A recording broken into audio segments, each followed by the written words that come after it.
Let's talk about that tongue. It feels like sandpaper for a very specific reason. If you've ever been licked by a cat, you've felt the papillae, tiny hooks made of keratin, the same stuff as your fingernails. In the wild, these hooks act like a comb to strip feathers or fur off prey, but in your living room, they are the ultimate grooming tool. A cat spends nearly 5 hours a day cleaning itself. This isn't just about vanity, it's about survival. By removing scent from their fur, they ensure that no predator and no prey can smell them coming. It's also their personal air conditioning system.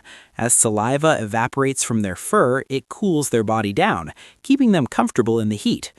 Close-up. A cat grooming its shoulder.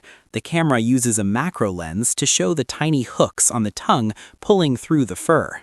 Where do these magnificent creatures actually live? While we think of them as house cats, their true habitat is everywhere humans are. They're one of the most successful invasive species in history, thriving in the snowy forests of Maine, the humid swamps of Florida, and the concrete canyons of New York City. They are crepuscular by nature, meaning they're most active when the sun is low, but they are masters of adaptation.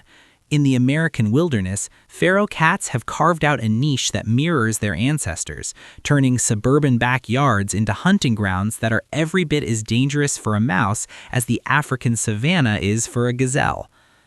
Wide shot. A suburban street at 5 a.m. A black cat trots confidently across a manicured lawn, disappearing into the shadows of a rosebush. The secret to their global takeover is their territorial nature. A cat doesn't just live in a house, they own it.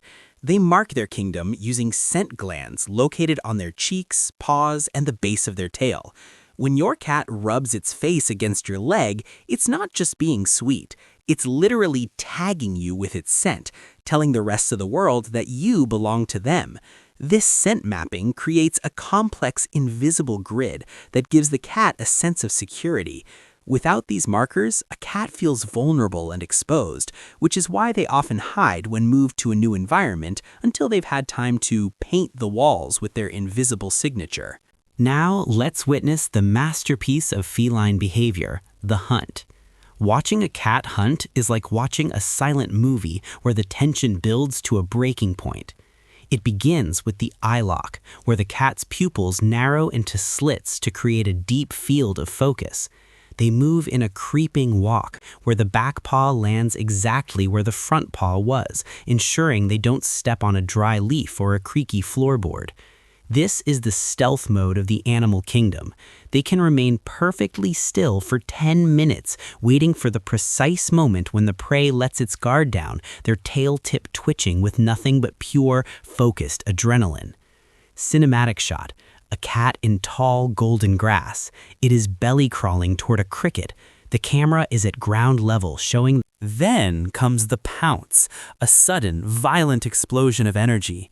In a fraction of a second, the cat's hind legs propel it forward, and its claws, which are usually tucked away in protective sheaths, snap out like switchblades. This retractable feature is brilliant. It keeps the claws razor sharp because they don't get worn down by walking on the ground. When they strike, they use a specialized neck bite that is instinctively programmed into their brain. Even a pampered house cat that has never seen a real mouse will perform this exact same move on a feather toy, proving that you can take the cat out of the wild, but you can't take the wild out of the cat. Slow motion. A cat's paw extending in midair, showing the sharp claws emerging from the fur as it bats at a toy. Feeding time in the cat world is quite different from how humans eat. Because they are obligate carnivores, they must eat meat to survive. Their bodies cannot process plants effectively.